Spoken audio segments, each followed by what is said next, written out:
Hello दोस्तों, I am Kanika and I am a full time YouTuber. और अभी मैंने एक सीरीज चालू करी थी 30 डेज ऑफ आवारागर्दी, जिसमें मैं घूम रही थी लगातार 30 दिन के लिए। तो रिसेंटली मैंने उत्तराखंड का ट्रिप कंप्लीट करा एंड अभी मैं आ रही थी आसाम। और फर्स्ट एसी की टिकट ना मिलने की वजह से मैंने सेकंड एसी की टिकट बुक करी। मैंने सोचा फर्स्ट एसी सेकंड एसी दोनों में सेफ्टी तो होती ही है, एंड मैंने बुक करी थी दिल्ली से कामाख्या रेलवे स्टेशन जो कि गुवाहाटी में है, ब्रह्मपुत्र मेल, जो कि चलती है 11:40 के अराउंड। वो चलना स्टार्ट हो गई थी दिल्ली से। 3 से 4 बजे के करीब ट्रेन रुकी थी न्यू जलपाईगुड़ी जंक्शन में, जो कि है वेस्ट बंगाल में। ठीक है, तो उस टाइम पे मैं सो रखी थी एंड मैंने अपना फोन तकिए के नीचे रखा हुआ था एंड उसके ऊपर मेरा सर था। मैंने अपने केबिन का, अपनी सीट का पूरा पर्दा लगा के रखा हुआ था। सारी पूरी ट्रेन में ना, पूरी ट्रेन ऐसे वो रखी थी, अंधेरा हो रखा था और सबने अपने अपने ब्लैंक्स लगा रखे थे और सब सो रहे थे। और पता नहीं कब कोई बंदा आया। ठीक है, पहले तो ऐसे कैसे कोई बंदा ट्रेन में चढ़ सकता है विदाउट टिकट। ठीक है, वहीं का ही कोई बंदा था, या मेरे को नहीं पता कि स्टाफ का कोई रहा होगा, मुझे कुछ नहीं पता। But the main thing is, पहले तो वहां पे कोई टीटी था क्यों नहीं चेकिंग करने के लिए। ऊपर से वार्डन ने उसको बिना टिकट देखे अंदर घुसने दिया, ऐसा मेरे को बाद में वार्डन ने बोला। वार्डन ने ऐसा बोला कि हम तो ट्रेन में तो कोई भी चढ़ जाता है, उतर जाता है, ऐसे क्या बोलते हैं। उसने, वो बंदा आया, उसने सीट नंबर पूछा एंड उसने बताया वहां पे जो मेरी उसके सेकंड एसी में जो भी पैसेंजर्स थे बाकी के, उसने कुछ लोगों से सीट नंबर भी पूछा कि ये सीट नंबर किधर है। एंड उनमें से एक जो जस्ट मेरी सीट के ऊपर वाली आंटी थी ना, उनसे भी वो कॉन्वर्सेशन करके गया है। एंड उसने, मेरे को लग रहा है उसने कुछ शायद स्प्रे करा, जिससे कि मेरे को कुछ सेंस नहीं हुआ।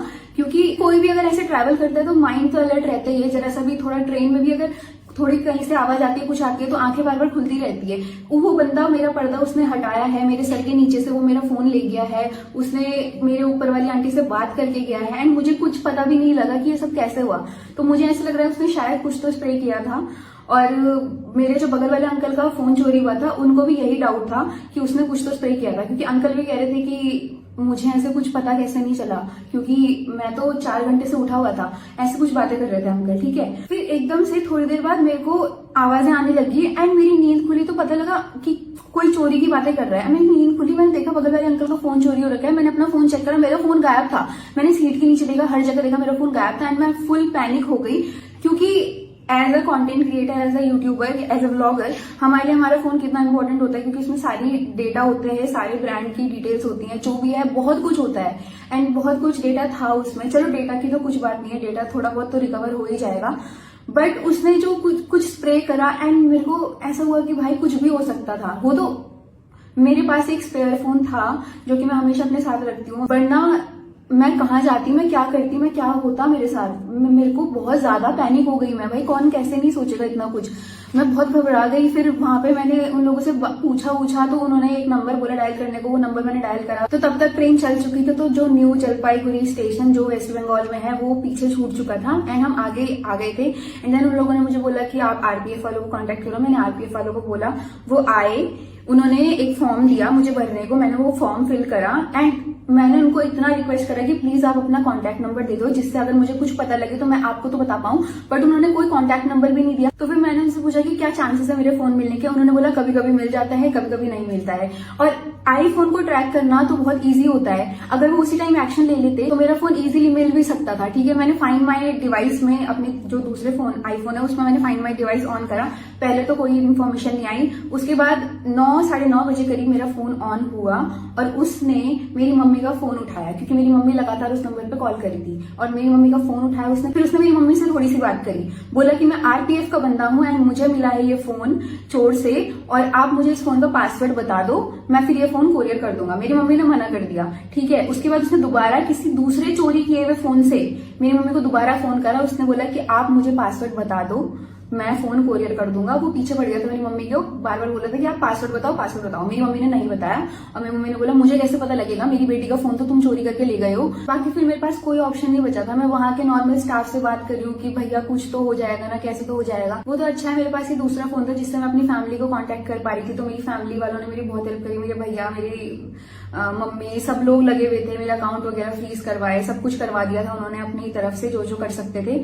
ठीक है, पर फिर मेरे पास कोई ऑप्शन नहीं बचा था, तो मैंने सोचा कि चलो कोई बात नहीं, गुवाहाटी पहुंच के पुलिस स्टेशन जाके मैं FIR करवाऊंगी, उनको बोलूंगी तो कुछ ना कुछ तो हो ही जाएगा। देन मैंने असम के पुलिस स्टेशन में गई, मैंने उनको ये सब कुछ बताया, तो उन्होंने बोला कि आप एक एप्लीकेशन लिख दो। तो मैंने वो एप्लीकेशन लिख के उनको दे दी एंड उन्होंने मेरे को बोला कि हमने साइबर जो ग्रुप्स होते हैं उनमें भेज चुका है, तो आपका फोन मिल जाएगा, आप पेशेंस रखिए। वो सब मतलब उन्होंने बड़े प्यार से बात करी मेरे से पहले दिन। फिर क्या हुआ कि कल फाइंड माई डिवाइस में फिर मेरे को रात को फोन की लोकेशन पता लगी, एग्जैक्ट लोकेशन पता लगी मेरे को। मेरा फोन कहीं मालदी की तरफ है, मालदी वेस्ट बंगाल की तरफ है, ठीक है। तो वो फोन ना 2-3 बार ऑन हुआ एंड जितनी बार वो ऑन हुआ मुझे पता लगा, ठीक है। तो उस टाइम पे भी ट्रेस आराम से हो सकता था, क्योंकि मैंने RPF वालों को भी बोला हुआ है, पुलिस वालों को भी बोला हुआ है, वो भी मेरे को कह रहे कि हमने आगे फॉरवर्ड कर दिया है, बट फिर भी मेरा फोन अभी तक नहीं ढूंढा गया। तो मैं आज फिर से सुबह पुलिस स्टेशन गई, सुबह भी मेरा फोन ऑन हुआ बाय द वे। तो मैं फिर से सुबह पुलिस स्टेशन गई, मैंने उनको बोला कि मेरा फोन ऐसे ऐसे दिखा रहा है कि आप उधर पुलिस वालों को कांटेक्ट करके कुछ तो कीजिए। तो वो बोलते कि हमारे हाथ पे कुछ नहीं है, आप रेलवे पुलिस में चले जाओ। और ये चीज उन्होंने मेरे को कल नहीं बोली, वो मेरे को आज बोलते कि हम कुछ नहीं कर सकते, हमारे हाथ में नहीं है, आप रेलवे पुलिस में जाओ। फिर वहां पे वो तो बाय लक मेरे को वहां पे एक भैया पहचान के, उन्होंने कहा आप यूट्यूबर हो, एंड देन उन्होंने मेरी बहुत हेल्प करी, वो ही मेरे को मेन रेलवे पुलिस स्टेशन ले गए एंड देन उनके थ्रू, उनकी वजह से मेरी FIR फाइनली रजिस्टर हुई एंड अभी भी वो फोन बार बार ऑन हो रहा है। सॉरी, वो मालदी नहीं मालदा है, मालदा वेस्ट बंगाल, जो कि शिक्षा शिशु केंद्र के करीब दिखा रहा है कहीं पे मेरी फोन की लोकेशन। वो वहीं पे वो बंदा घूमे जा रहा है मेरा फोन लेके। फिर भी अभी तक किसी की साइड से भी कोई सपोर्ट नहीं मिल रहा है, क्योंकि अभी तक अगर वो घूम रहा है, वो बार बार फोन ऑन हो रहा है, तो कैसे ट्रेस नहीं हो सकता अभी तक। बाकी जो इंसिडेंट मेरे साथ हुआ, अगर उसने कुछ स्प्रे करा, अगर वो कुछ और कर देता, तो मैं तो यही सोच के ट्रैवल कर रही थी ना, और मेरी फैमिली वाले भी यही सोच के मेरे को भेजा कि भाई ठीक है, सेकेंड AC में जा रही है बेटी, सेफली पहुंचेगी, कुछ नहीं होगा। मैं इतना डर गई थी क्योंकि मैंने सोचा चलो ठीक है, वो फोन ले गया, अच्छा हुआ मेरे पास पहले तो दूसरा फोन था, ऊपर से अगर वो कुछ और कर देता, तो अगर उसने मेरे को स्प्रे करके मेरे को बेहोश कर दिया, जो भी करके उसने मेरे तकिए के नीचे हाथ डाल के फोन ले गया है, तो ऐसे वो मेरे को उठा के तो लेके जा सकता था, कुछ भी हो सकता था भाई, इतना रिस्की। एंड कोई चेकिंग करने वाला वहां पे है नहीं। तो मैं ये जानना चाहती हूँ उस टाइम पे TT किधर थे एंड वार्डन ने टिकट चेक क्यों नहीं करा, या तो मेरे को लग रहा है ये लोग सब मिले हुए हैं, मुझे कुछ नहीं पता, मेरा दिमाग अभी खराब हो चुका है, मैं कुछ भी सोचती हूँ, बट कुछ भी हो सकता है, तो मेरे को कुछ नहीं पता है। उन्होंने ऐसे बोला कि वो बंदा सीट पूछ के गया था, ठीक है, सीट नंबर बता के आया, ट्रेन में घुसा, एंड वो मुझे कैजुअली ये भी कह रहे कि ट्रेन में तो कोई चढ़ता उतरता रहता है, ऐसे कैसे चढ़ सकता है कोई, आप लोग अपनी ड्यूटी क्यों नहीं कर रहे हो सही से। मतलब मैंने बहुत मेहनत से पैसे जोड़ जोड़ के वो फोन खरीदा, iPhone 15 Pro Max, जो कि 1.5 से 2 लाख के बीच आता है, आपको पता ही है।